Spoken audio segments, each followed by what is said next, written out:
Hello, and welcome to eTollFree's Cloud Phone System tutorials. Today, we will go through what a bridge is in the cloud phone system and how to forward calls to other PBX system, destination, and more. A bridge is a crucial part of the system, allowing a flexible and seamless call routing. Setting up a bridge can get a bit technical, so it's a good idea to have an IT person handle it, or you can just give our support team a shout for some help. Let's dive right into adding a bridge. Let's say you need another PBX system to receive calls from your eTollFree number.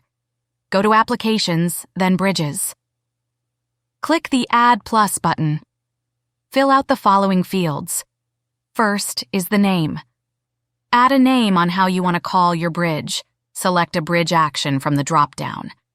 For profile type, it refers to bridging a call using a specific SIP profile. It directs the call through a particular set of settings, such as codecs, security protocols, or network interfaces. Loopback is used to route calls back through the dial plan. Gateway is bridging a call via a gateway, directs to an external network or service.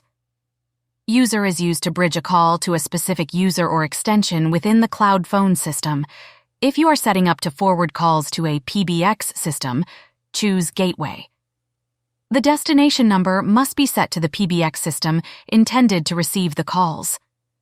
This setup requires someone with a good understanding of programming languages to ensure it's configured correctly. Select Enable and then click Save. We've provided some examples of bridge configurations on our website for your reference. Please don't hesitate to revisit and review these examples. And remember, our customer service team is always here to support you. Should you have any questions or need assistance, don't hesitate to click the bubble icon at the bottom right corner of the page.